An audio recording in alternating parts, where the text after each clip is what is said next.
Assalamualaikum warahmatullahi wabarakatuh. Oke teman-teman, balik lagi di channel YouTube-nya Sam Elektro, channel servis abal-abal, channel servis campur aduk. Oke teman-teman, kali ini saya akan mencoba memperbaiki sebuah handphone. Ya, bisa dibilang ini handphone rongsokan, karena bisa dilihat kondisi mesinnya sudah seperti ini. Dan kondisi fisik dari LCD ini sangat memprihatinkan atau sangat rusak sekali ya. Dan mudah-mudahan saya bisa memperbaikinya. Dan tentunya mesin handphone ini adalah mesin bekas garapan. Ya mungkin tidak ketemu permasalahan atau rusaknya di bagian mana di mesin handphone ini, sehingga handphone ini ya bisa dibilang terbengkalai. Dan tentunya mudah-mudahan saya bisa memperbaikinya. Ya walaupun sudah seperti ini, minimal mesin ini bisa menyala. Ya sebenarnya saya penasaran aja, karena secara fisik handphone ini seperti sudah rusak seperti ini. Dan penasaran saya apakah handphone ini atau mesin handphone ini masih bisa diperbaiki ya. Dan bisa dilihat kaleng penutup dari mesin ini sudah tidak ada, sudah hilang.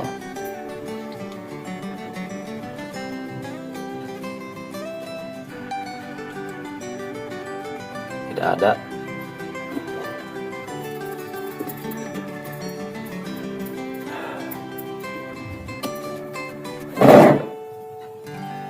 Kita cek.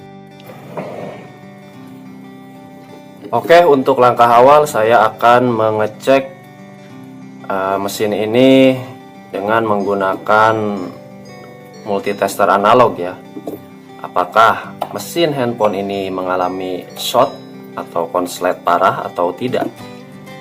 Oke, saya akan coba cek. Sebentar, saya akan posisikan jarumnya apakah terlihat. Oke.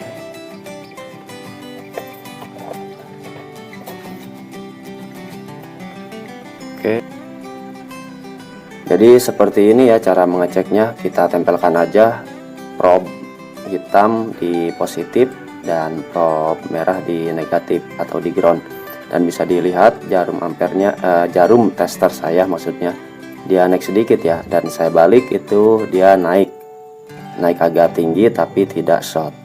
Saya balik lagi ya, dia naik sedikit. Jadi kemungkinan besar mesin handphone ini tidak short, maksudnya tidak short di jalur pibet, karena ketika saya bolak-balik di multitester saya jarumnya hanya naik sedikit, dan sekalinya naik tinggi pun itu tidak sampai short. Jadi kemungkinan untuk jalur pibet dia aman. Naik sedikit itu tak masalah untuk tipe handphone seperti Xiaomi, karena handphone yang saya pakai pun ketika saya ukur itu seperti itu, dia naik sedikit, jadi tak masalah. Jadi kemungkinan ya ada kerusakan di jalur lain ya, selain di jalur pibet. Dan untuk selanjutnya saya akan coba cek dengan menggunakan power supply. Dan di sini saya akan buat jumperan dulu ya untuk capit buayanya di jalur positif ya. Di atas konektor baterai ada sebuah pin yang terhubung ke jalur positif dari konektor baterai. Jadi bikin jumperan. Saya akan coba cek dengan menggunakan power supply. Jadi kita akan lihat seperti apa ampernya ketika saya pasangkan power supply di mesin handphone ini. Oke, di sini tampilan power supply sudah terlihat ya. Mohon maaf jika kurang jelas. Oke, saya akan coba pasangkan positif dari power supply saya ke handphone ini. dan kita akan lihat. Nah, bisa dilihat teman-teman, jarum ampere di power supply saya naik ya, naik kurang lebih ya, karena power supply saya ini analog ya, kurang lebih 1 miliampere. Atau mungkin kalau di power supply digital, karena saya belum pernah pakai yang digital, kemungkinan itu naiknya 0,020 miliampere. Oke, jadi dia mengalami short atau mengalami konslet di mesin handphone ini, yaitu konslet kecil ya, atau short kecil sebelum tekan power. Oke, saya pasangkan ulang. Nah, dia naik sedikit sekali. Dan memang untuk short kecil seperti ini itu memang agak sulit. Memang sulit untuk mencari kerusakannya. Ya, jadi wajar saja mungkin user sebelumnya itu tidak menemukan kerusakannya, maksudnya tidak menemukan kerusakannya di handphone ini. Oke, saya akan coba cari tahu ya untuk selanjutnya.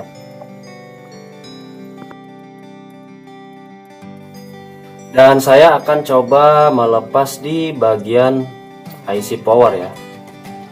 Nah, kemungkinan ini adalah IC power karena dia berdekatan dengan CPU dan MMC ya.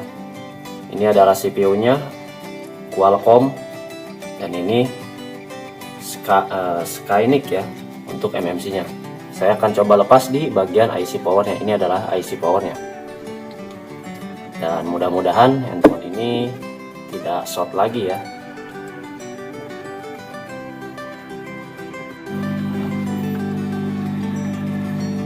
Dan sekarang saya akan coba melepas di bagian IC powernya, tentunya dengan menggunakan blower ya.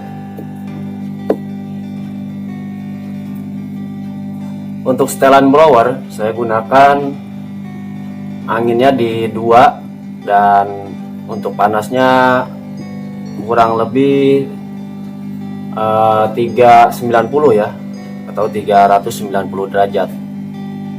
Saya akan lepas dulu ini untuk karet sensornya.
Oke teman-teman, setelah IC power saya lepas dan saatnya saya akan tes lagi ya, apakah short atau konslet di mesin handphone ini sudah hilang. Kita akan coba. Dan bisa diperhatikan jarum ampere sebelum tekan power dia masih naik walaupun IC power sudah saya lepas. Dan bisa dipastikan untuk IC powernya atau jalur IC power dia kemungkinan tidak masalah ya.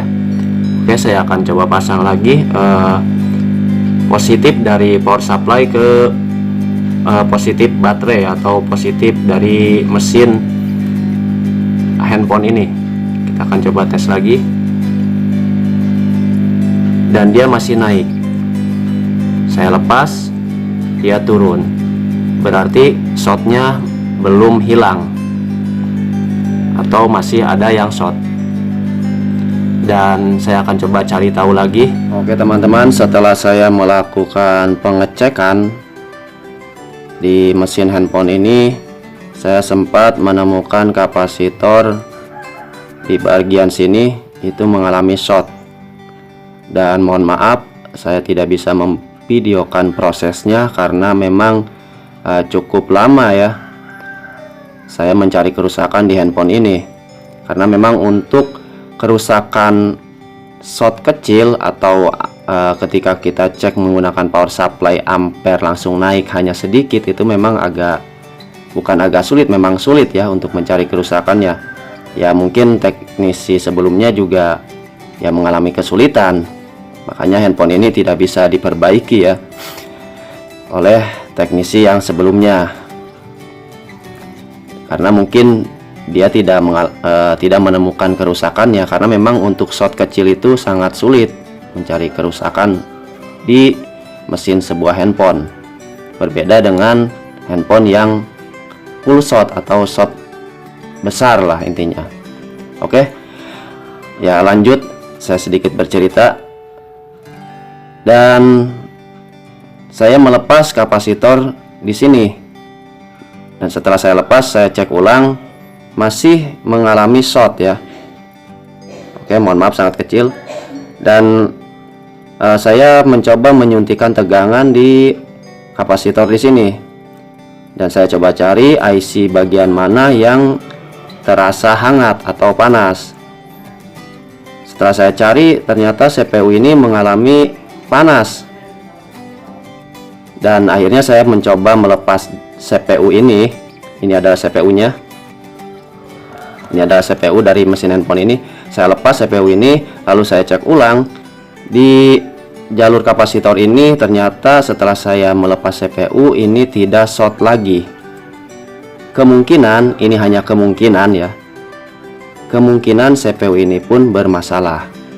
Lalu saya cek ulang menggunakan power supply, apakah short kecilnya sudah hilang atau tidak. Dan ternyata setelah saya cek menggunakan power supply itu masih tetap atau masih short kecilnya belum hilang. Lalu saya telusuri, saya cari-cari, dan ya hampir ingin menyerah juga. Hampir ingin menyerah karena saya tidak kunjung menemukan bagian mana yang rusak. Sampai akhirnya saya mencoba mengecek di bagian koil, dan akhirnya saya menemukan sebuah koil. Ini adalah koil, itu kakinya konslet atau terhubung ke ground. Dan secara umum koil itu kan tidak terhubung ke ground, ke bagian negatif tidak terhubung, harusnya hanya menyalurkan arus positif. Koil ini mengalami short, lalu saya mencurigai ini adalah bekas IC ya. Mencurigai IC di sini mengalami rusak. Lalu saya coba angkat IC di sini dan saya cek ulang. Kaki yang tadinya short ke ground, setelah saya mengangkat IC di sini itu sudah tidak short. Dan ini adalah IC-nya. Sebentar. Dan ini adalah IC-nya. Ya, cukup kecil sekali. dengan pinset saya aja segini, segede ini ya. Ini adalah IC-nya, cukup kecil. Dan setelah saya angkat IC ini, kaki dari coil ini sudah tidak short. Jadi bisa dipastikan IC ini mengalami kerusakan atau short. Dan sekarang kita akan coba tes setelah saya melepas IC ini. Kita akan coba tes di power supply. Apakah masih tetap sama, ampere langsung naik ataukah tidak. Kalaulah ampere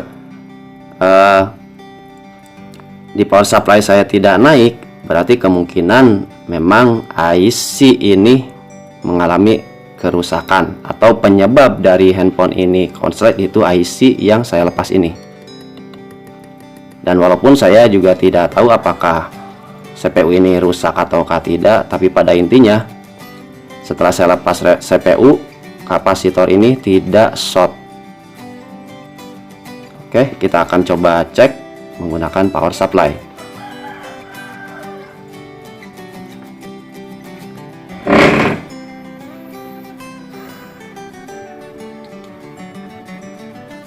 Oke, untuk power supply saya setting di tegangan 3,8 ya, sesuai dengan tegangan baterai. Oke, ini tampilan power supply. Dan saya akan coba pasangkan kabel negatifnya. Untuk negatif saya pasang sembarang aja. Dan ini kabel positifnya. Oke, sebentar. Oke, saya akan pasangkan kabel positifnya. Dan bisa diperhatikan, jarum ampere di power supply saya tidak naik sama sekali. Oke, saya akan lepas dan saya pasang ulang. Itu tidak naik sama sekali, berbeda dengan pengecekan yang awal ya. Yang awal itu ketika saya pasangkan kabel positifnya, ampere langsung naik, jarum ampere langsung naik. Dan sekarang jarum ampere tidak naik sama sekali.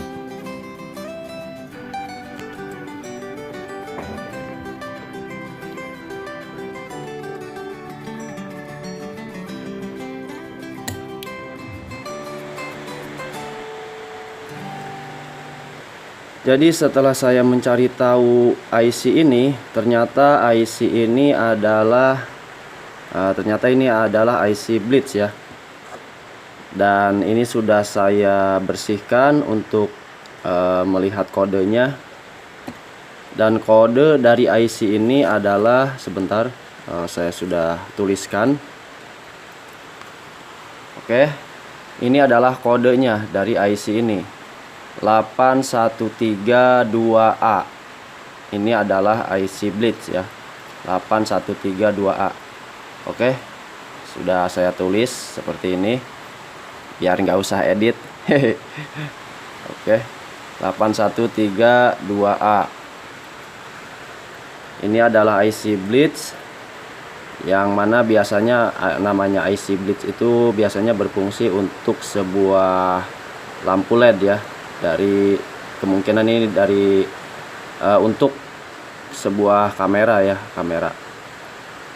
Dan untuk harganya ya teman-teman bisa cek saja di toko online. Dan saya sempat mengira IC ini tidak ada yang jual, ternyata ada ya. Namun untuk harganya ya lumayan sih. Jadi seperti itu. Dan apalagi ya, ya pada intinya saya tidak bisa melanjutkan untuk memperbaiki handphone ini karena saya juga ragu untuk CPU ini apakah masih dalam keadaan baik atau tidak, karena sebelumnya saya cek kapasitor di sini mengalami short, lalu saya lepas CPU ini, kapasitor ini menjadi tidak short setelah dilepas CPU. Jadi pada intinya ya, untuk perbaikan Xiaomi Redmi rongsokan ini mengalami gagal.